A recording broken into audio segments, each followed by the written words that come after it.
দিয়েছেন আল্লাহ রাব্বুল আলামিন। এর মধ্যে সবচেয়ে বড় একটা মুজিজা হলো পবিত্র কুরআন। সুবহানাল্লাহ বললাম। সবচেয়ে বড় একটা মুজিজা হলো পবিত্র কুরআন। এটা আল্লাহ রাসূল, আল্লাহ তাআলা আল্লাহ রাসূলকে দিয়েছেন। মুজিজা বলা হয় যেটা নবী রাসূলদের জন্য এমন কিছু অলৌকিক জিনিস ঘটে যেটা অন্য মানুষের জন্য সম্ভব নয়। এটা শুধু নবী রাসূলদের জন্য খাস। দ্বিতীয় আরেকটা মুজিজা আল্লাহ রাসূলকে আল্লাহ তাআলা দিয়েছেন, সেটা হলো মিরাজ। সুবহানাল্লাহ। এই মিরাজ আল্লাহ তাআলা আল্লাহ রাসূলকে দিয়েছেন। আল্লাহর নবী সাল্লাল্লাহু আলাইহি সাল্লাম যখন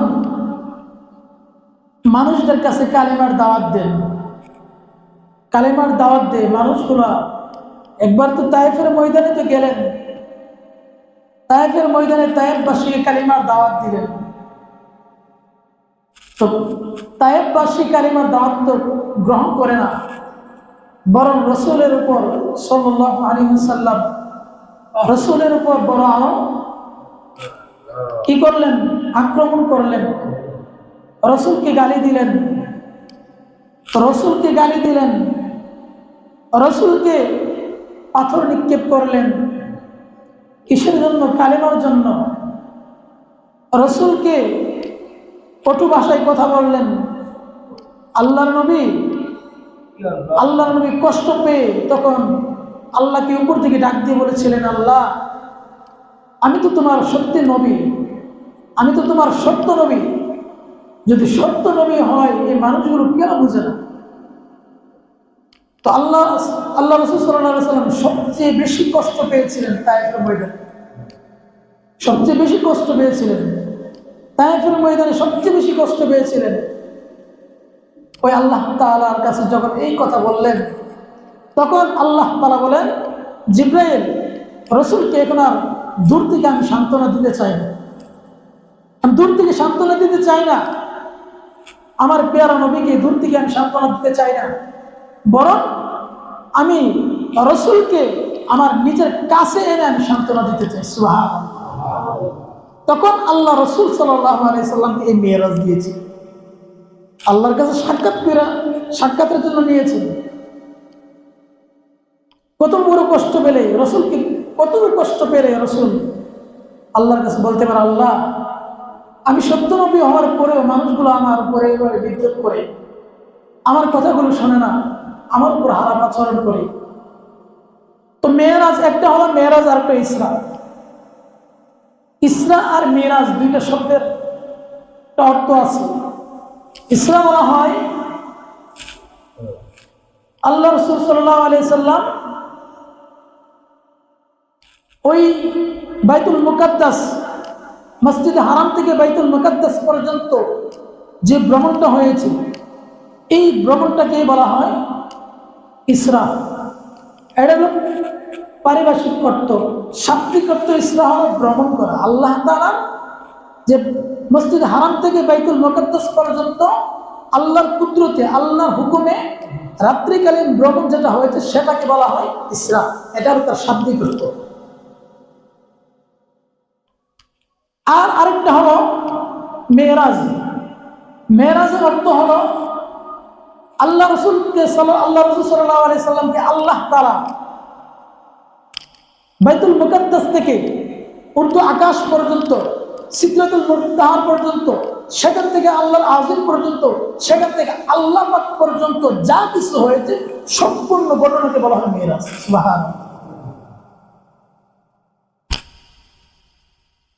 আল্লাহ রাব্বুল আলামিন বলেন, সুবহানাল্লাযী আসরা বিআবদিহি লাইলাম মিনাল মাসজিদিল হারাম।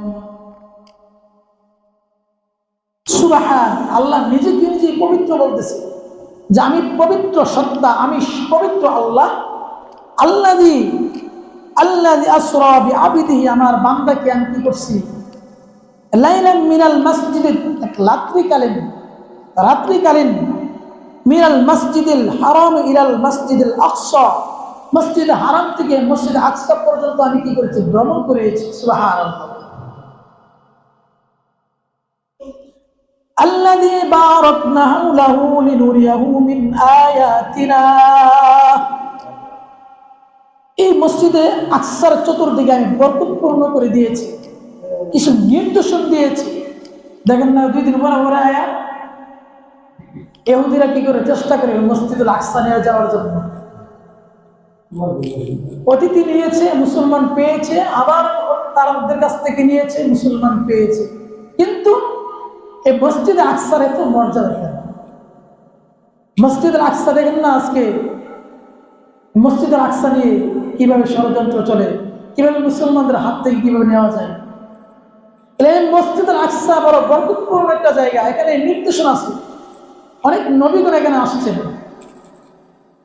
যাই হোক, আল্লাহ রাসূল সাল্লাল্লাহু আলাইহি ওয়াসাল্লাম সেই মক্কা নগরী, আল্লাহর নবী সাল্লাল্লাহু আলাইহি ওয়াসাল্লাম ঘুমের মধ্যে ছিলেন। এমন ঘুমের অবস্থায় আল্লাহ রাসূল সাল্লাল্লাহু আলাইহি ওয়াসাল্লামকে হযরত জিবরাইল এবং ইসরাফিল আলাইহিস সালাম তারা দুজন আসলেন, দুজন শোয়া থেকে তুললেন। দুজন শোয়া থেকে তুলে আল্লাহ রাসূল সাল্লাল্লাহু আলাইহি ওয়াসাল্লামের এই দুই কাঁধের মধ্যে বর করে আল্লাহ রাসূল সাল্লাল্লাহু আলাইহি ওয়াসাল্লাম এই ঘর থেকে বের করলেন। এর আগে রাসূল সাল্লাল্লাহু আলাইহি ওয়াসাল্লাম দেখলেন যে ওনার সাত ফাঁক হয়ে কেমন যে একটা নূরে আলো চমকাচ্ছে। সুবহানাল্লাহ, একটা আলো চমকাচ্ছে। তো কেন? জিবরাইল আসলে তো সাত ফাঁক করে আসার কোনো প্রয়োজন নাই। তো এটাই বোঝাচ্ছে যে জিবরাইল আজকে সাত ফাঁক করে আসতেছে, এর কারণটা হলো বিশেষ কোনো একটা ঘটনা আজকে ঘটবে। রাসূল সাল্লাল্লাহু আলাইহি ওয়াসাল্লাম এটাই বুঝতে পারতেছেন যে হয়তো আজকে বিশেষ কোনো একটা কি করবে, ঘটনা ঘটবে। তো আল্লাহ রাসূল সাল্লাল্লাহু আলাইহি ওয়াসাল্লাম দেখতেছেন সাত ফাঁক হয়েছে, এই সাত ফাঁকের মধ্যে দিয়ে জিবরাইল আগমন করেছেন। জিবরাইল আল্লাহ রাসূল সাল্লাল্লাহু আলাইহি ওয়াসাল্লামের কাছে এসে জিবরাইল এবং মিকাইল দুইজন ফেরেশতা এই দুই কাঁধে বর করে রাসূলকে নিয়ে গেলেন হাতিমে কাবার নিকট। কোথায়? হাতিমে কাবার নিকট নিয়ে গেলেন। আল্লাহ রাসূল সাল্লাল্লাহু আলাইহি ওয়াসাল্লামকে সেখানে শোয়ালেন। শোয়ে বুক চিনলেন। বুক কি করছে? ফাঁসছে। বুক ফাইরা আল্লাহ রাসূল সাল্লাল্লাহু আলাইহি ওয়াসাল্লামের সিনা মুবারককে কি করলেন? দৌত করলেন এবং স্বর্ণের পেয়ালার মধ্যে আনলেন। সেই স্বর্ণের পেয়ালার মধ্যে হিকমত এবং নূর চমকাচ্ছিল। সেগুলো আল্লাহ রাসূল সাল্লাল্লাহু আলাইহি ওয়াসাল্লামকে কি করলেন? ভিতরে দিলেন। দিয়ে আবার বুক কি করছেন?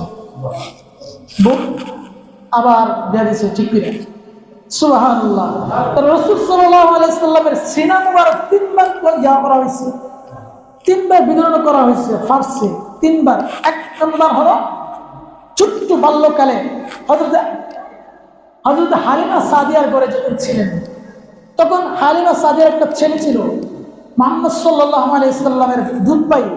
ওই দুধ ভাইয়ের সঙ্গে যখন আল্লাহ রাসূল সাল্লাল্লাহু আলাইহি ওয়াসাল্লাম বকরি চড়াতে যাইতেন, তখন ওইখানে বকরি চড়ানোর সময় জিবরাইল আয়েশা আল্লাহর নবী সাল্লাল্লাহু আলাইহি ওয়াসাল্লামের বুক ফাড়লেন। ফাইরা এগুলোকে দৌতুকিরা জমজমের পানিতে দৌতুকিরা পরিষ্কার করে দিলেন, সিনা মুবারক একাত্র করে দিলেন। সুবহানাল্লাহ। কেন রাসূল কেরকম করলেন? যে শৈশবকালে বাচ্চারা ছোট্ট ছোট্ট বাচ্চাদের মেজাজ অন্যরকম থাকে, খেলাধুলার প্রতি একটু নেশা থাকে। এজন্য যেন আল্লাহ রাসূল এই যাবতীয় কাছ থেকে যেন আল্লাহ রাসূল পবিত্র থাকতে পারে, এই জন্য আল্লাহ রাসূলের সিনা তখন কি করছেন? বিদর্ভ করে দিয়েছে, পরিষ্কার করে দিয়েছে। দেখেন না? এই জন্য আল্লাহ রাসূল সাল্লাল্লাহু আলাইহি ওয়াসাল্লাম কখনো খেলেন না, খেলাধুলা কখনো আল্লাহ রাসূল করছেন না। খেলাধুলা দেখছি, সব খেলা তো না, যেই খেলা জায়েজ সেগুলাই। রাসূল সাল্লাল্লাহু আলাইহি ওয়াসাল্লাম খেলাধুলা কখনো করেন না। 2 নম্বর, রাসূলুল্লাহ সাল্লাল্লাহু আলাইহি ওয়াসাল্লাম যখন যৌবনে পদার্পণ করলেন, তখন রাসূলুল্লাহ সাল্লাল্লাহু আলাইহি ওয়াসাল্লামের বুককে ফাড়লেন। ফাইরা রাসূল সাল্লাল্লাহু আলাইহি ওয়াসাল্লামের সিনা মুবারক আবার কি করলেন? দৌত করলেন। আবার এরকম ভাবে আবার দিয়ে দিলেন, লাগাই দিলেন। 3 নম্বর হলো মেরাজের এই রাত্রিতে রাসূল সাল্লাল্লাহু আলাইহি সাল্লামের এই সিনা মুবারক পুত পবিত্র করলেন, দৌত করে দিলেন, হিকমত এবং নূর দিয়ে সিনা আবার আগের মতো করে দিলেন। রাসূলুল্লাহ সাল্লাল্লাহু আলাইহি সাল্লামের জন্য একটা বুরাক আনা হলো, একটা বুরাক আনা হলো। হাদিসের মধ্যে আসছে বুরাকটা হলো সাদা রঙের। কি রঙের? সাদা রঙের। এটা বেশি বড়ও না, আবার কিনা ছোটও না। এটা দৃষ্টি এমন যে দৃষ্টি যেখানে পড়ে সেখানে তার পা চলে। সুবহানাল্লাহ। আমরা পা পুত্র চলবো 2 হাত, এক দিলে 3 হাত যাইব, ঠিক না? 2-3 হাত যাইব। কিন্তু বুরাক তার গতিটা এমন ছিল, বুরাক আল বারকুন, এই বুরাক শব্দটা আসছে আর বারকুন শব্দ থেকে। আর বারকুন শব্দ হলো বিদ্যুৎ, চমকানো। বিদ্যুৎ দেখে না চমকা, হঠাৎ আসছে হঠাৎ নেই। ওই আর বারকুন শব্দ থেকে বুরাক শব্দ আসছে। তো বুরাক রাসূলুল্লাহ সাল্লাল্লাহু আলাইহি সাল্লামকে বুরাকের মধ্যে উঠানো হবে। কোথায় উঠানো হয়েছে? বুরাকের মধ্যে উঠানো হয়েছে। আল্লাহ রাসূল সাল্লাল্লাহু আলাইহি সাল্লামের বুরাকের মধ্যে উঠানোর পরে রাসূলুল্লাহ সাল্লাল্লাহু আলাইহি সাল্লামকে নিয়ে যাইতেছে। কে নিয়ে যেতেছে? বুরাক। বুরাককে দেখ সেদিক লড়ে। জিবরাইল বলতেছে, বুরাক তুমি জানো তোমার উপরে আজকে কে সাওয়ার হয়েছে? তুমি কি জানো? তোমার পিঠে এমন একজন ব্যক্তি সাওয়ার হয়েছে যার মর্যাদা পৃথিবীর আর কোনো মানুষের নাই। সুবহানাল্লাহ। এর চেয়ে মর্যাদা পৃথিবীর কোনো মানুষের মাখলুকাতের নাই। বরং আল্লাহর পরে দুনিয়ার যত সৃষ্টি আছে সকল সৃষ্টির উপরে আল্লাহর নিচের মর্যাদা হলো আমাদের নবী সাল্লাল্লাহু আলাইহি ওয়াসাল্লাম।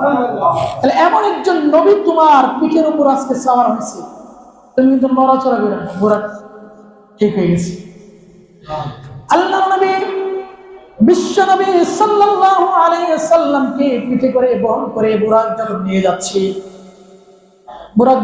যাচ্ছে, প্রতিমধ্যে যখন সাক্ষাৎ হলো হযরত আদম আলাইহিস সালামের সাথে। কার সাথে? আদম আলাইহিস সালামের সাথে। আল্লাহর নবী জিবরাইল আলাইহিস সালামকে জিজ্ঞাসা করলেন, ইয়া জিবরাইল ভাই, উনি কে? উনি বলতেছে, উনি হলো আদম আলাইহিস সালাম, আদি পিতা হযরত আদম আলাইহিস সালাম। আদম আলাইহিস সালামের সাথে সাক্ষাৎ করলেন এবং মুসাফা করলেন, কথোপকথন করলেন। দেখলেন আদম আলাইহিস সালামের ডান দিকে একদল মানুষ, বাম দিকে আরেক দল মানুষ। জিবরাইলকে জিজ্ঞাসা করা হলো, জিবরাইল, বাবা আদম আলাইহিস সালামের ডান দিকের মানুষগুলো কারা এবং বাম দিকের মানুষগুলো কারা? যখন জিবরাইল বলতেছে, ইয়া রাসূলুল্লাহ, ডান দিকের মানুষগুলো হলো জান্নাতি মানুষ। কিয়ামত পর্যন্ত যত মানুষ পৃথিবীতে আসবে যারা জান্নাতি হবে তারা হলো এই ডান সাইডের মানুষগুলো। সুবহানাল্লাহ। আল্লাহ তাআলা আমাদের সবাইকে যেন সেই ডান সাইডে আমাদেরকে আল্লাহ থাকার মতো তৌফিক দান করে, সকল বলি আমিন। জিজ্ঞাসা করা হলো, তাহলে বাম সাইডে হলো যারা জাহান্নাম কামাই করবে, দুনিয়াতে জাহান্নাম কামাই করবে, এই সমস্ত লোক বাম সাইডে হবে। নাউজুবিল্লাহ। আল্লাহর নবী সাল্লাল্লাহু আলাইহি ওয়াসাল্লাম যখন এই কথা জানলেন তখন আল্লাহ রাসূল সাল্লাল্লাহু আলাইহি ওয়াসাল্লাম বড় আফসোস করলেন, আরে না জানি আমার কোন উম্মত এই বাম দিকে পড়ে যায়, না জানি আমার কোন উম্মত বাম দিকে পড়ে যায়। আল্লাহ রাসূল সাল্লাল্লাহু আলাইহি ওয়াসাল্লামকে যখন জান্নাতে নিয়ে গেলেন, জাহান্নামে নিয়ে গেলেন, আল্লাহ রাসূল সাল্লাল্লাহু আলাইহি সাল্লাম দেখলেন একদল নারী জাহান্নামের মধ্যে হাবুডুবু হচ্ছে, জাহান্নামের আগুনের মধ্যে জ্বলতেছে। জিবরাইল আলাইহিস সালামকে জিজ্ঞাসা করা হলো, ও ভাই জিবরাইল, এই জাহান্নামের মধ্যে এতগুলো নারী, তার কারণ কি? জিবরাইল আলাইহিস সালাম যখন এই কথা বললেন, আল্লাহ রাসূলের প্রশ্নের উত্তরে জিবরাইল আলাইহিস সালাম বলেন, ইয়া রাসূলুল্লাহ সাল্লাল্লাহু আলাইহি ওয়াসাল্লাম, এতগুলো নারী হলো তারা যারা দুনিয়ার জমিনে স্বামীর সাথে বেইনসাফি করছে। কি করছে? বেইনসাফি করছে। স্বামীর অবাধ্য ছিল, স্বামীকে একটা তিনি গোসাইতে আছে না এমন নারী? স্বামী কো এমনি, উনি যা সেমনি, ও এমনি। তাহলে স্বামীর অবাধ্যভাবে চলছেন, স্বামীর নাফরমানি করছে, স্বামীর কথা শুনে নাই। এমনও আছে, এমনও ঘটনা আছে। একটা কিতাব আছে, নাম হচ্ছে কালিয়ুগী। ওই কিতাবের মধ্যে একটা ঘটনা উল্লেখ করছে, একটু বলি।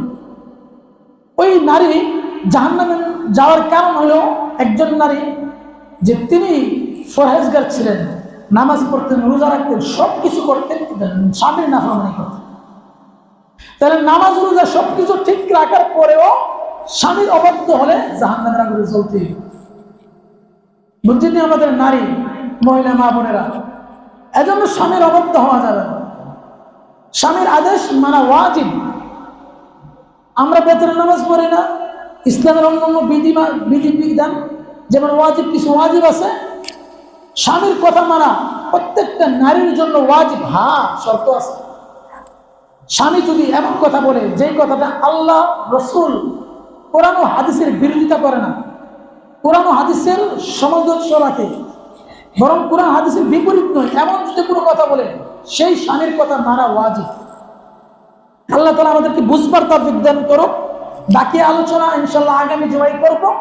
বিশেষ আরেকটা কথা বলতেছি, সেটা হলো এই দাওয়াত যদি না থাকতো, দেখেন হযরত আদম আলাইহিস সালাম থেকে এই পর্যন্ত যত নবী রাসূল দুনিয়ার জমিনে আগমন করেছেন, প্রত্যেকটা নবী রাসূল দুনিয়ার জমিনে আগমন করেছেন দাওয়াত নিয়ে, উম্মতদেরকে দাওয়াত দিছে, উম্মতদেরকে পথ বলা বান্দাদেরকে পথে আনছে, উম্মতদেরকে দাওয়াত দিছে। কেউ গুরির দিকে চাইবেন না, আমার সামনে কেউ গুরির দিকে চাইবেন না।